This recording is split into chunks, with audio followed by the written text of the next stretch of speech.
Você já parou para pensar que, se muitas coisas não tivessem acontecido exatamente da maneira que elas aconteceram, a nossa vida poderia ser completamente diferente agora? Exatamente nesse momento, a gente poderia estar vivendo uma outra linha do tempo, totalmente diferente, com outro círculo social, outro relacionamento, outro trabalho, outra casa, outra cidade, e que, como a gente só viveu a versão dos acontecimentos que nos trouxeram até aqui, não dá para falar com toda a certeza do mundo de que, se as coisas tivessem acontecido de uma outra maneira, de outra forma, elas estariam melhores agora. Todas as vezes que eu penso nisso, eu me lembro da história da Biblioteca da Meia-Noite, escrito pelo Matt Haig, onde o foco são as diferentes possibilidades e caminhos que a gente encontra ao longo da nossa vida. E como cada micro escolha, cada micro decisão, desde um sim ou um não que a gente fala durante o dia, que parecem ser muito inocentes, impacta na nossa linha do tempo e na nossa história. Esse é um livro que eu gosto muito e que eu já presenteei muitos amigos. E nesse vídeo eu não vou explorar muito a história, então é um vídeo sem spoilers. Caso você não leu e ainda queira ler o livro, não se preocupe, pode continuar assistindo. A reflexão de hoje é sobre a linha muito tênue entre o que é uma bênção, o que é uma maldição, de fato, na nossa vida. O quanto a gente vive no automático e não percebe as coisas, e em como, em determinadas circunstâncias que às vezes são muito difíceis e são muito esgotantes pra gente, é difícil entender em que lado da história a gente tá, por que as coisas estão acontecendo. Tem uma coisa que não é segredo nenhum aqui no canal, eu já falei sobre isso em outros vídeos, quanto eu lamento por não ter conhecido meu atual namorado um pouco mais jovem. A gente se conheceu perto ali dos nossos 30 anos, mas praticamente a vida inteira a gente estava muito perto um do outro, mais ou menos como aquela teoria do fio invisível, sabe? Que é um fio invisível, as pessoas estão nas pontas e tal, e aí o tempo vai lapidando as circunstâncias e os eventos até que finalmente essas duas pontas se aproximam e as pessoas se conhecem. Eu brinco que a gente estava tão perto um do outro que, se um dia a gente encontrar uma foto da nossa época da faculdade onde um tá passando atrás do outro ou os dois estão em ângulos diferentes na mesma foto, isso vai me deixar totalmente zero surpresa, porque é bem possível que exista uma fotografia assim, para vocês entenderem o quão perto a gente estava. E muitas das vezes que eu refletia sobre esse assunto, eu só conseguia lamentar pelo desperdício de energia, de vida e de tempo com outras pessoas, com outros relacionamentos. Afinal de contas, quando você se envolve com alguém, uma grande parte de tempo e energia são investidos naquela pessoa. Mas fato é que o tempo e as experiências nos dão uma ferramenta extremamente valiosa: o saber coisas que a gente não sabia antes sobre os outros, mas principalmente sobre nós mesmos. Durante muitos anos da minha vida, desde a infância, eu acreditei que relacionamentos com brigas constantes, ciúme, choradeira toda semana, traições e o perdão dessas traições, principalmente se é o homem quem trai, dependência emocional, intriga com a família do outro ou com uma pessoa específica da família do outro, falta de caráter,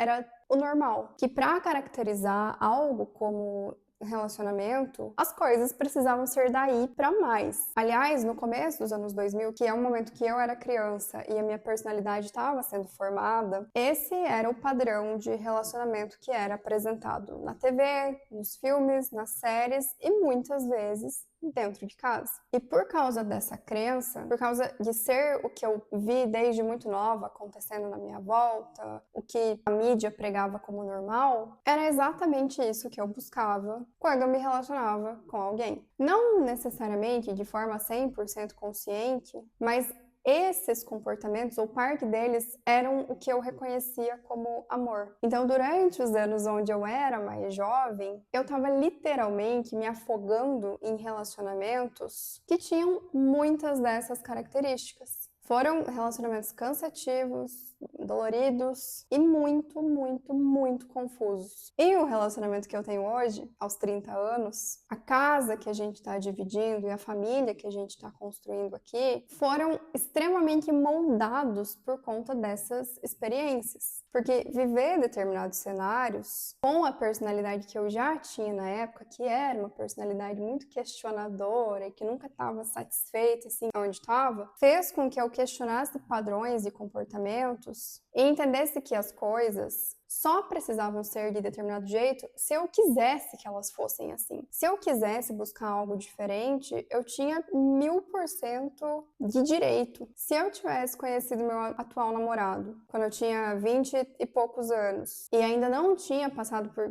parte dos meus relacionamentos caóticos e fracassados, eu saberia valorizar o que a gente tem? Ou será que o que a gente tem é fruto dos aprendizados de ambos os lados que acabaram nos provocando por uma busca de algo melhor, por uma busca de algo que estava mais alinhado com o que a gente queria? Será que se eu não tivesse vivido tantas experiências ruins ou conhecido tantas pessoas com personalidades que não me agradavam, eu conseguiria entender o quão raro é encontrar alguém que dá um match de verdade com o que a gente quer e que nos trata bem da forma como a gente acha que a gente merece? Será que eu saberia lidar com um relacionamento sem drama, sem dedo na cara, sem ataque de ciúme, sem loucura lá quando eu era jovem e eu nem sabia direito o que eu queria? A maldição de ter passado tanto tempo em relacionamentos que me esgotaram bastante foi de alguma forma o que me ensinou a reconhecer e a valorizar alguém legal quando os nossos caminhos finalmente se cruzaram. Passar por relacionamentos difíceis me fez enxergar com clareza a forma como eu quero ser amada e como eu quero ser tratada dentro da minha casa. Me fez enxergar também qual é o exemplo que eu quero passar para os meus filhos e o que é que eu quero que eles aprendam como amor. É por causa dessas experiências que eu consigo definir dentro do que eu valorizo o que é ou o que não é um problema de verdade para mim. O que vale gastar energia e o que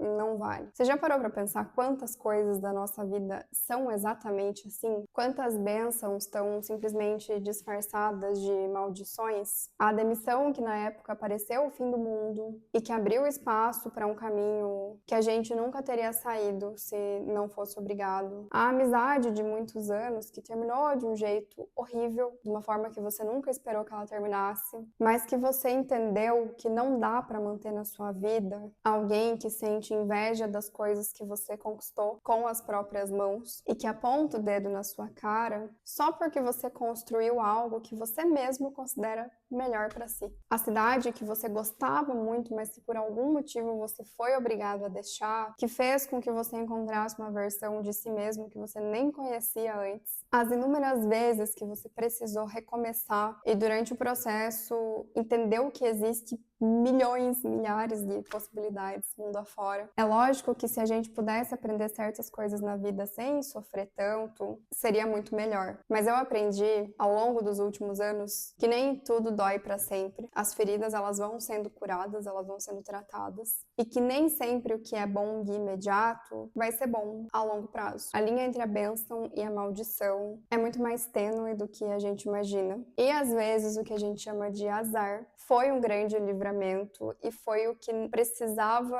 para nos empurrar exatamente para onde a gente devia ir. Eu não tenho uma fórmula mágica para saber se no momento que as coisas estão acontecendo aquilo é bom ou é ruim. Acho que ninguém tem, mas o que cabe a mim e algo que eu tenho tentado fazer cada vez mais é ter um pouco mais de paciência com o processo e entender que eu não preciso de todas as respostas agora. É confiar que lá na frente, talvez eu olhe para alguma coisa que está acontecendo hoje, para algum momento muito difícil, para algo que eu não queria que tivesse acontecido e pense que fez sentido, era esse o caminho e ainda bem que aconteceu dessa forma. Se você já passou por algo que no primeiro momento parecia parecia o fim do mundo, mas depois de um tempo você entendeu o papel daquele acontecimento na sua vida? Compartilha aqui nos comentários. Se você gostou do meu vídeo, manda ele para alguém que você sabe que também pode gostar. Aqui no meu canal eu faço reflexões semanais sobre os mais diversos temas e dilemas da vida adulta que já estiveram presentes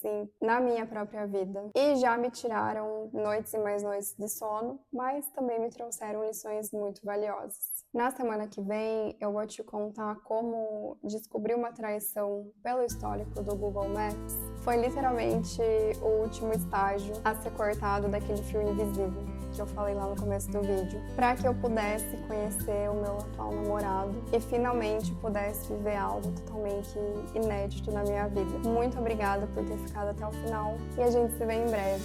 Tchau!